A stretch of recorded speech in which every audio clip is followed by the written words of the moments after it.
DreAllDay.com. Now tuned into the show where you learn the discipline to show up day after day to do the work, the confidence to put yourself out there boldly and authentically, and the mental toughness to continue showing up, doing the work, putting yourself out there, even when the success you've expected to achieve has yet to be achieved. And on top of all this, you get a huge dose of personal initiative. That is the go-getter energy that moves any one of us, including especially yourself, to go and make things happen instead of waiting for things to happen. And we put all this together into one bundle, one package, one mindset, one method, one philosophy, one book, one show, one daily masterclass. That is what you are listening to right now.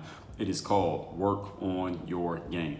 My name is Dre Baldwin, also known as Dre All Day, and welcome to the show. And today's topic is why traveling abroad, and this is specifically for those of you who are Americans, whether you are a naturalized American, you came from somewhere else, but now you have an American passport, or those of you who are from the United States and have never left the United States. And those of you who have traveled the United States, you will, everything I'm going to say here today, you're going to be nodding your head. This will resonate with you.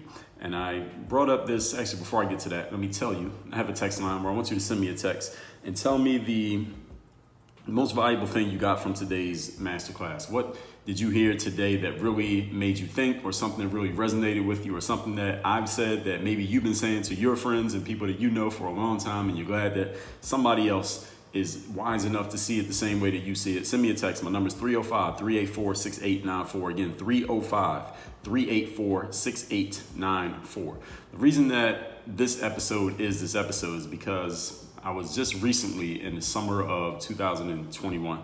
I was in the country of Georgia with my girlfriend Anna, and in Tbilisi, Georgia, which is all the way over on the eastern side of Europe, right next to the Black Sea, next to Armenia, just south of Russia. A lot of countries are just south of Russia, but in that area, and just traveling in that place and the experiences that I had there. And then I was there for 2 to 3 weeks. Also went to my hometown of Philadelphia in between on both ends of that trip. And then getting back to Miami in the United States, just thinking about the differences, some of the big differences that you notice when you live in the United States and then you go to other places. And I've been to a lot of places, having played basketball overseas and been to a lot of different countries, noticing just the things that we, especially now that I'm older and I have even better perspective, is noticing many of the things that we take for granted living in the United States that are not so easily available, or maybe not available at all to people, or not even looked at as possibilities to people who are living in other countries and who are in other places. That's what got me to thinking about this topic right here. The topic, again, is why traveling helps you appreciate America. And I know that I have a global audience here on the show, people from all different countries, and I know that there are a lot of people listening to the show who are maybe from the United States, but maybe you're not there right now, or you're in the United States now, but you're not from here. This is not where you were born, maybe not even where you were raised, but this is the place that a lot of people want to come to. No matter how much negative stuff gets said about the United States by people within, this is the place that everybody wants to be. And very few people do you see just saying, I need to get out of America and never come back. It doesn't happen too often. So let's talk today why traveling and seeing other lands outside the United States and how people live outside the USA will really help you appreciate what you do have here in America. And this is especially for those of you who are born in America. You're born into America, but you have never traveled outside the United States. I really want to help you as best I can here today, help you understand how lucky you are to have been born here, because you didn't choose where you were born. You didn't choose what family or country you were born into. How lucky you are to be born into this country and have the opportunities that you have. Again, despite how much there are certain people who will do their best to make you believe that America is so terrible for you, you still ain't going anywhere. And I'm going to explain to you why here today. Let's get into it. Point number one. Today's topic, once again, why traveling helps you appreciate America. Number one thing, and anyone who's been outside the United States will agree with this point right here: opportunity. This is it. This could be the whole episode right here. Just this one word, opportunity. In the United States of America, you can be literally anything you want to be. You can come from nothing and get rich. How many stories have you all heard of a person who came here to this country as an immigrant, or a person who was born in this country and didn't really have a lot. Their parents didn't have a lot. Their family didn't have a lot. They did not have access to a lot of stuff. They didn't have, there was nobody set them up. Nobody in their family left them anything or anything like that. But they were able to build themselves up from nothing to something. I mean, we hear this story all the time. We see it in a lot of people who have become people who are publicly noted individuals. I hear authors talking about this, athletes talk about it, musicians, entertainers, entrepreneurs. People talk about this stuff all the time, how their family was just working hand to mouth, and they were just doing what they had to do to make ends meet, and the child grew up, got an education, went to school, learned a few things, started their own business, and now they're doing great, and now they're giving the game back to other people. You hear this story over and over and over and over again, and let me tell you, one common theme between this story that you hear all the time from these people who say these things is that it all happens in America. If you're going to go from nothing to something, this is the place to do it. And again, any of you who have never traveled outside the United States, go talk to someone who is not from here, but who lives here now, and ask them if what I just said is true.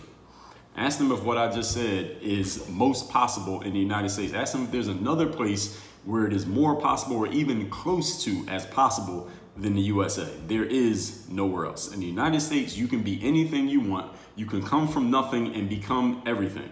You don't have to know anyone. You don't have to be from a certain family, and you can still, quote unquote, make it, however you define that phrase. Other places in the world, there are some places who may offer something similar to it and maybe a percentage of it, but there are many other places in the world that do not offer this. And there are many Americans, again, who you grow up here in America, you're born in America, you grow up here in America, and you see this as a basic right. Like, I could be anything I want to be, I could do whatever I want to do. It almost goes in one ear and out the other, right? Your eyes glaze over when you hear it. In the United States, yes, this is a basic right. In the United States, yes, you have this, and you can literally become anything that you want to become. But understand, when you go to other countries, people don't grow up thinking like this. People don't grow up having it taught to them in schools, hey, you can become anything that you want to become. If you're not born into the right family, you're not in the right neighborhood, you don't know the right people, then you have limits. There are hard limits on what you can become, whether that is a real limit, like you literally cannot do it because of who your family is or isn't, or if it's just the way that you see things. And again, I've been traveling internationally. First time I traveled international, I was 23. I'm 39 now. I've seen so many different places, and I talk to the people in these places, and just the way that they think, the way that they are taught, the way that they grow up, they just don't see those possibilities. When I was just recently in the country of Georgia, and again, Tbilisi is in the country of Georgia. That's not the state. That's not Atlanta.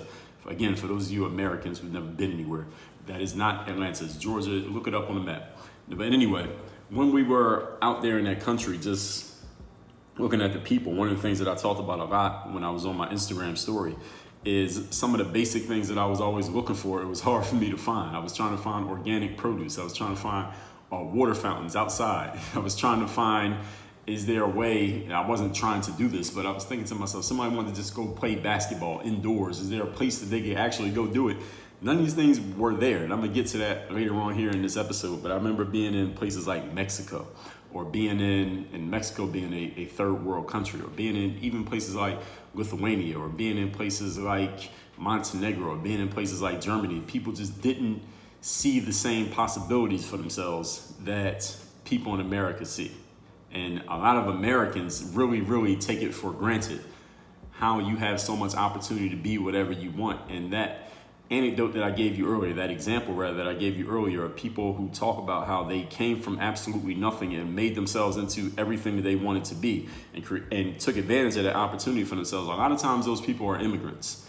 And there's a specific reason why a lot of times immigrants are able to take advantage of the same opportunity that a lot of natural born Americans don't take advantage of. And that's because the immigrants, they know that there's no other place that's going to give them this kind of opportunity. Therefore, they value it a lot more and they take advantage of it. Whereas Americans who are born here and don't know, they don't see the contrast between not having opportunity and actually having it, or their parents didn't know it. Because a lot of times there'll be someone who says, no, I came here when I was 3 years old, or I came here when I was 2, or I was born in America, but my parents, they came over here like 5 years before I was born. So they're hearing it from their parents. It's indoctrinated in them. Listen, this opportunity that you have here in America didn't exist in the country that we came from, doesn't exist for your grandparents, or your aunts and uncles who are still back in that other country.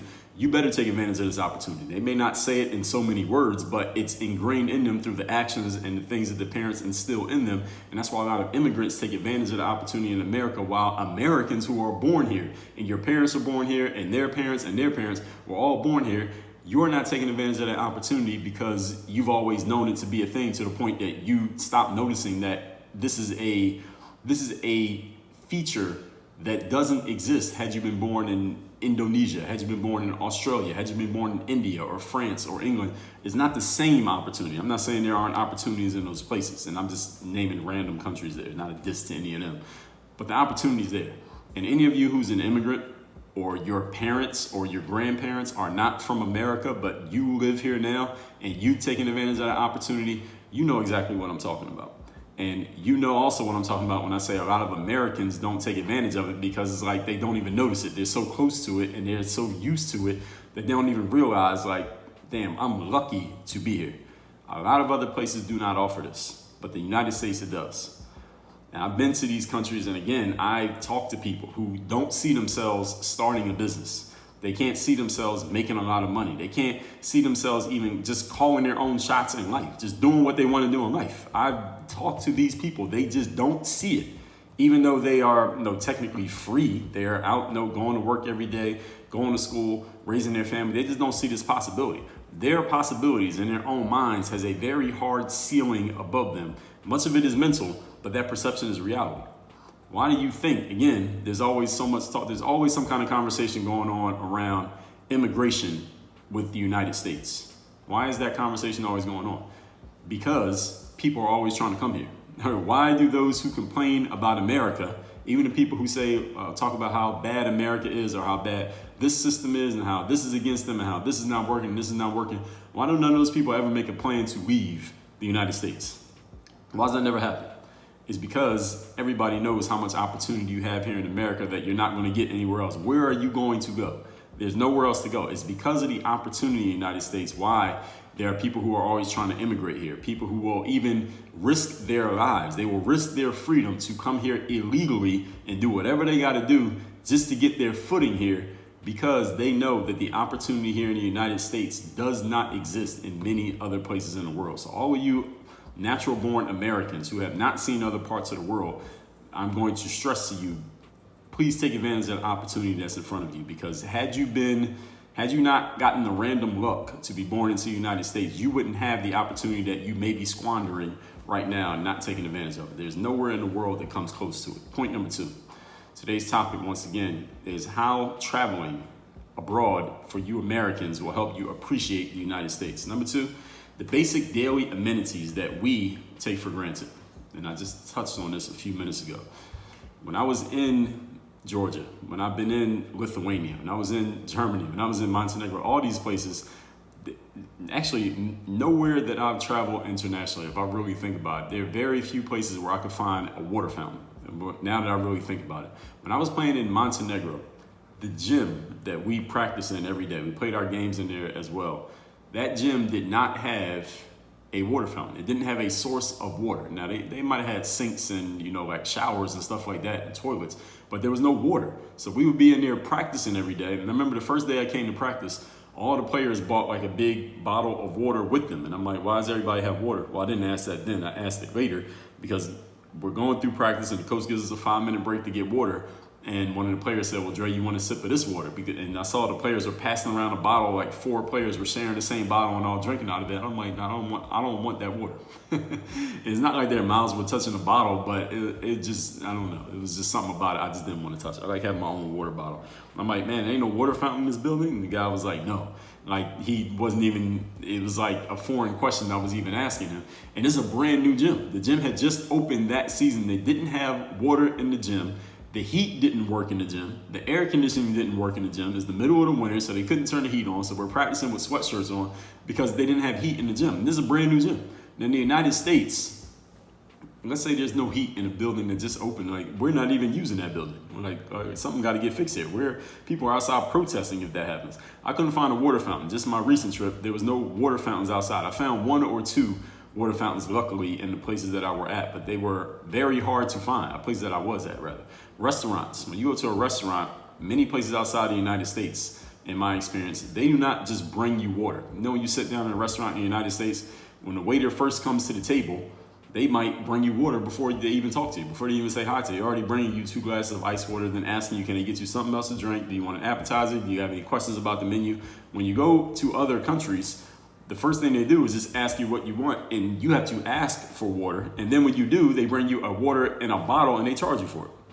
I remember, again, telling the story about being in Montenegro, the heat wasn't working. And I remember talking to my teammates like, yo, the heat doesn't work in the gym? And they were like, no. And I'm like, isn't this a brand new gym? And they said, yeah. I'm like, y'all don't, this is not a thing to y'all? Y'all don't, this is not peculiar? This is not an issue?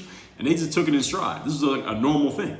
And I was asking all the players, like, the heat never turns on. And we would have practice in the morning sometimes, and the lights wouldn't be on in the gym. So we'd be using the light coming through the windows because it's like 8 o'clock in the morning. We'd be using the light coming from the windows, but the light was never turned on. And again, this is a brand new facility. It's not like some broken down, beat up facility. And this is normal to them. This is just things that they took as a normal thing. And I remember I'd be looking around like, wait, nobody else sees this as kind of ridiculous. But this is one of the examples. This is a small thing, but this is an example of what I mean. In the United States, if something like that was going on, we'd be complaining. We'd be causing a ruckus, and we'd be like, yo, somebody needs to fix this before we move forward anymore. But in other places, these are things that they live with on a day-to-day basis. And Americans, we take a lot of this stuff for granted. In restaurants overseas, when I was just in Tbilisi, we would go to a restaurant. The wait staff would take 30 minutes to come to the table. Me and Anna would be sitting there talking, and we look at our watches like, damn, we've been sitting here 30 minutes. The waiter hasn't even come to the table yet. The server has not even greeted us. And then after you order and you get your food, you wouldn't see the server again. You would have to like hawk them down just to get them to come back to the table and even give us a check. And I remember how Anna would tell me stories of how growing up, or even when she was there before I got there, the water would go out in the building that we were staying in. The water would just go out. And there'd be a message to come out that says, listen, I know it's 2 o'clock in the afternoon, but the water's out in the building. There won't be any water till tomorrow. And that was it. And people would just take this in stride. Like this was just a normal thing. And again, what if that happened in the United States? What would people do? Here in the USA, I mean, I usually live in condominium buildings, and sometimes we get announcements from building management. They'll say something like, hey, we're going to be testing out the fire alarm or the smoke alarm, or we got to do some kind of testing with some type of system and the electricity is going to be out. Or what's another thing they would say? Or we have to shut the water off because there's the utility company has to be doing some work on the pipes, underneath the building or something like that. They would announce this like 5-6 days in advance. They would tell you exactly what time the water is going off, exactly what time the water is coming on. They would apologize profusely in advance for the inconvenience. They would let you know exactly when it was. And if they were even 1 minute late in turning that water back on, people will be complaining. People will be calling the front desk. People will be cussing out management. And listen, I've seen this happen. And these are things in other countries. People just take these as normal occurrences. I told you all so many stories. Remember when I was playing in Mexico? We were playing in this tournament in some town. Don't even ask me where this was. In the middle of fucking nowhere town. And we were staying at this little strip mall type hotel. And I remember we would eat. There was this little facility we would eat our meals at every night. And we ate our meals there like 3-4 days in a row. On the 5th day, when we had came back from our games, because usually we would come back from the games and we would go to the hotel first, and we would take showers, wash our hands, get cleaned up, change clothes, then go over to the facility to eat. But on this 5th night, we didn't go to the hotel first. We went straight from the venue where we were playing the games right to the place to eat. So since we had just come off the basketball court, our manager said, hey, can you let the players go in the back and wash their hands? And the people who were serving us the food said, sure, go in the back and wash your hands. So we go to the back to wash our hands. Listen to this. We're washing our hands at the sink where they are preparing the food. We're in the back where they prepare the food that we've been eating for the last 4 days, okay? Follow what I'm saying here. When we go wash our hands in that sink, I don't know if I told this story here. I know I've told it before. There were so many roaches and maggots crawling on the sink. And now, mind you, this is like one of those 3 compartment sinks with the big flat space where they like cut the food up and stuff like that. Any of you who's ever been in the back of a restaurant, you know, where they cut the foods up and they prepare the food, the vegetables, the meats and all that stuff. On this very surface and on this very sink, there are hundreds of roaches and maggots crawling all over it where we are washing our hands. And us players, we're washing our hands and we're looking at this and we're looking at each other like, wait a minute. This is the place we've been eating. We've been eating here for the last 4 days. And then we sat down after that and ate food that they had made in this very kitchen at this very sink. And I remember specifically, I got food poisoning the very next day. I had food poisoning for like 10 days. I was shitting blood for 10 days. This is a true story. I never went to the doctor for it, never got any kind of diagnosis, but that absolutely had to be what it was.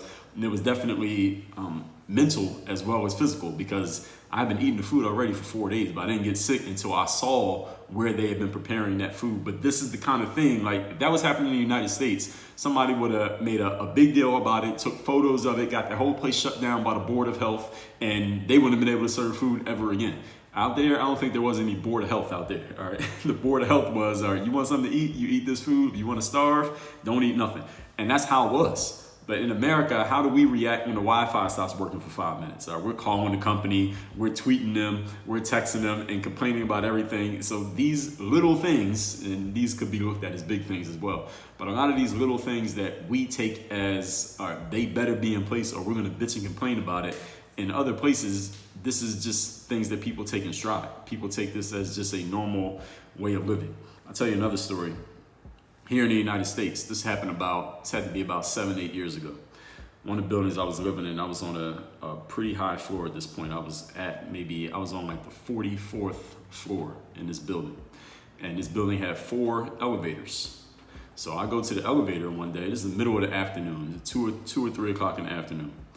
And on this particular day, and management has sent out a note, let everybody know that 2 of the elevators in the building were being worked on. So that's okay, it's 4 elevators. So we got 2 more elevators to use. But what you don't realize is how many people actually live in a building that's this tall until half of the elevators are not working. There's a reason they have 4 elevators. So with 2 elevators not working because they're being worked on, only 2 elevators being used, this particular day, I go hit the button to go down the elevator so I can get to the parking garage, get to my car. The elevator was taking forever. So I'm standing there at the elevator for like 10 minutes, 15 minutes. The elevator hasn't come. Now, mind you, I'm in a pretty good shape. I'm an athlete. So sometimes the elevator takes too long, depending on where I live and what floor I'm on. I'll take the stairs. And especially going down, it's pretty easy. But I'm on like the 44th floor. My car was on like the 6th floor. I'm not walking down 38 flights of stairs. So I'm waiting for the elevator, waiting. And now a crowd starts to gather at the elevator bay because we're all waiting for this elevator. It had to be like 6 of us waiting for the elevator here in the middle of the afternoon, middle of Miami, beautiful sunny day. The elevator is taking forever to come. So this woman she has another woman with her, and obviously she's getting very frustrated because the elevator is not coming. It's funny when something like that, the button was already pressed. I was the first person to get to the elevator. I pressed the button. So you see the button is lit up, like go down in the elevator, and waiting for us. So the woman, she's obviously getting frustrated because she starts pressing the button over and over again. She's pressing it like I was taking the elevator so long, like, all right, pressing the button 4 or 5 times, not gonna make the elevator come any faster. But this is what happens when people kind of get flustered.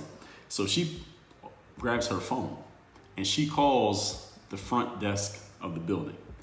And the front desk answers the phone and she's saying to her friend, I'm gonna call the front desk, and she's like talking through clenched teeth. And she was clearly from another country because she was speaking with an accent, but she lived there in the building. And she's really, her face is red and all this stuff. Front desk answers the phone and the woman says, and this is through an accent, she's like, hey, I am up on the 44th floor and the elevator is not coming, and I'm going to be really upset if you don't get this elevator to come right now. And she just hangs up on the front desk people. And I remember me and another guy who lived in the building, we knew each other. We just made eye contact and I just started laughing because it was hilarious how people just expect. I mean, here we are in this building that's 50 stories high in the middle of Miami, and she's complaining, she's getting angry and just cussing people out because the elevator is not working. Whereas in other countries, they're eating food that's being prepared on the same sink that roaches are crawling all over, and they're just taking it in stride. And these are the kind of things that, again, when you grow up in America, you expect a lot of this stuff to be in place. But when you travel and you go to other places and you just notice the little things that just start to add up, that are not there and that are not available, you really appreciate getting back here on U.S. soil. Point number 3. Today's topic, once again, is why traveling abroad from the United States will help you appreciate the country that you live in for you Americans. Number 3, getting and doing what you want when you want. This goes hand in hand with point number 2 and also point number 1. Today, right now, I'm in the United States. If at 3 o'clock in the morning today, I'll be asleep, but if I was awake and I wanted something to eat, I could get it. I could dial up Uber Eats or whatever's available, I can get something to eat, whatever I want. If I decide I want a cheesesteak, I want some fries, I want a burger, I want a salad, I can probably get it. I'm 99% sure I can get it here in the United States. If I want to go to a gym right now and play basketball, I can find one. As long as I'm willing to pay the entry fee, I can find a gym and go play basketball right now. These are not normal things in many other countries. You cannot just wake up at 3 in the morning and order some food to come straight to your door in a lot of other places. Everywhere that I played overseas, basketball, I'll tell you, there was nowhere where you could just walk into a gym, indoor gym, and play basketball just as a regular civilian. Nowhere. You either had to know someone who had access to a gym who would open it for you, or you had to be part of an organization that had a basketball gym and go play. But these things like just going into a gym and you pay $30 a month and there's a basketball gym and you can just use it and work on your game, and not be a professional basketball player or be in college or something like that, that didn't exist. Those don't exist in a lot of places. So here in the United States, how we have YouTubers who make basketball videos in empty gyms because they just get a membership and they just do their workouts and film it. That couldn't happen in a lot of places because not in an indoor gym. Maybe there are a few outdoor gyms. I saw a few outdoor gyms when I was in Tbilisi and almost every other country I went to. There are outdoor courts, basketball courts rather, not gyms, but courts where you can play basketball. But indoors, all right, those are not normal things. There was a gym that we worked out at while I was just recently in Tbilisi. And it's a relatively new gym that they brought to the country. I believe it was actually brought there by Zaza Pachulia, who is a former NBA player. He's from the country of Georgia. But the gym is relatively new. Like he just brought that type of gym to Georgia, but it's basically looks like a United States gym. If you went in it, it would look like just like a USA gym. So they got the weights, they got the Pilates rooms, the yoga rooms, the biking studio, the cycling studios, the treadmills, all that stuff. It looks like an American gym. But 5 years ago, before he brought that concept to the country, they didn't have gyms like that. There were a few gyms, but they were few and far between, and they were hard to find because these are not things that people normally do in these other places. They don't think about this. So again, I'm just giving you examples. There are so many examples. I'm just giving you the few that I thought of when I put together my notes here for this episode. I'll tell you another one. I do yoga every day, every morning, no matter where I'm at. And Anna was in Tbilisi before me, so she said, I'll get you a yoga mat. And she went and got it from what she described as the Georgian version of Target. They don't have Target over there, but she went to the Georgian Target and got me a yoga mat. It's the best yoga mat that they possibly had. In the 2 weeks that I used that yoga mat, I use a yoga mat for like 10 minutes a day. So it's not like I'm on there doing yoga for an hour.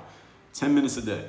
Within 2 weeks, that mat already had a rip in it. It was a very thin mat. It was very cheaply made. It's the kind of mat, like when you're doing certain moves, it doesn't grip your skin, your hands or your feet. So you're like sliding over and you can't do certain moves. And that was the best quality mat that they had. All right. Some countries, such as Georgia, don't have Amazon. Meaning you can't go on Amazon's app and order something to be delivered to your doorstep when you live in certain countries. How would you live if you didn't have Amazon deliveries? Another one, the paper towels over there. Now I use paper towels a lot, whether that's for cleaning something, whether it's drying my hands, blowing my nose. That's what I use paper towels for.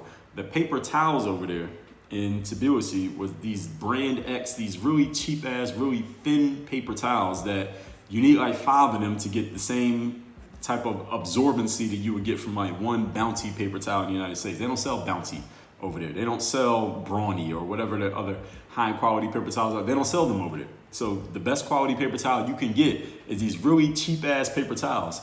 Good thing for me though is I always keep a whole bunch of paper towels stashed in my travel carry-on bag. So I already had that with me. I already had like 20 paper towels from America with me. So that was able to save me from using 100 paper towels over there. But again, these seem like very trivial things, but when they start adding up, you realize like, damn, like where we are really is advantageous in the world. Another example is sometimes the elevators, I gave you a story of how I was here in Miami and the elevator wasn't working and people were going crazy. But listen, in other places, sometimes the elevator doesn't work at all. You might live in a 6-story building and the elevator just does not work. So every time you need to leave, you walk down the steps, and when you come home, you walk up the steps. You don't even try to make the elevator work. And if the elevator is not working, ain't no front desk to call. Ain't nobody to complain to. There's no news coverage that's going to come and make a big story out of it to get it fixed.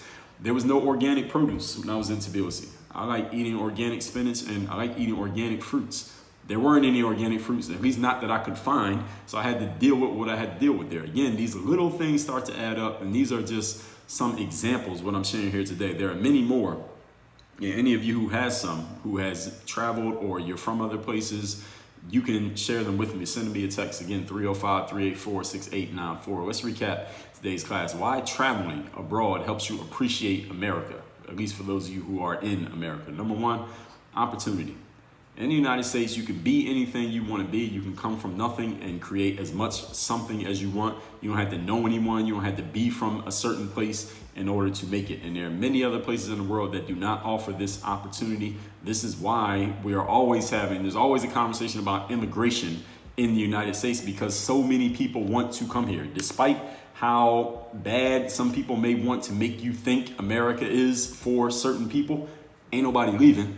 Everybody complains about it, but nobody's going anywhere. And everybody who is not here wants to come over here. Why? And there's a reason for that. They're not brainwashed. Is because the opportunity here is greater than anywhere else in the world by far. It's not even close. Point number two, basic daily amenities that we Americans take for granted. I couldn't find water fountains. Nowhere that I've traveled overseas could you find water fountains as easily as you can find them in the United States.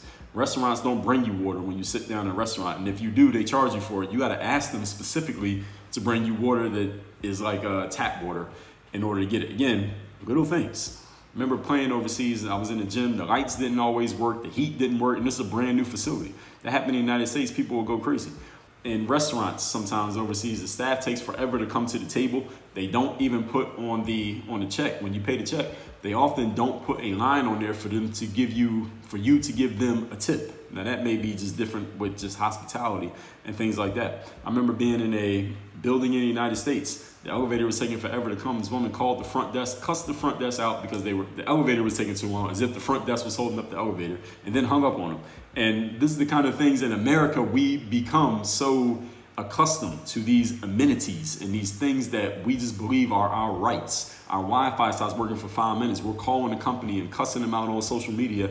In other countries, they don't even have these things to even get mad about losing them. Point number three, getting and doing what you want when you want. You want food at 3 a.m. You want to go to a gym and play basketball. These are not normal things in every other country in the world. And again, people who have been to other countries or are from other countries, you can back me up on these things.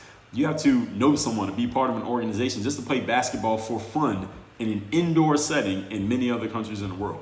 So the YouTubers that we have who are in gyms or in basketball courts couldn't happen in a lot of other places. The yoga mat that I was using when I was in Georgia, it was so cheap. The paper towels were cheap. There's no Amazon there. How would you live without these things that we have, again, come to take for granted? So again, to emphasize the point that I made at the beginning of this episode that led to even spark the idea of me talking about this is understand how lucky you are to have been born into the United States or to live in the United States if you are here. There are a ton of advantages and opportunities here that you would not have were you not in this country. So please do not squander that opportunity, because there are plenty of people who are giving everything that they have and are willing to, even up to and including, giving their lives to get the opportunity that you have in your lap. Work on your game. Dre all day.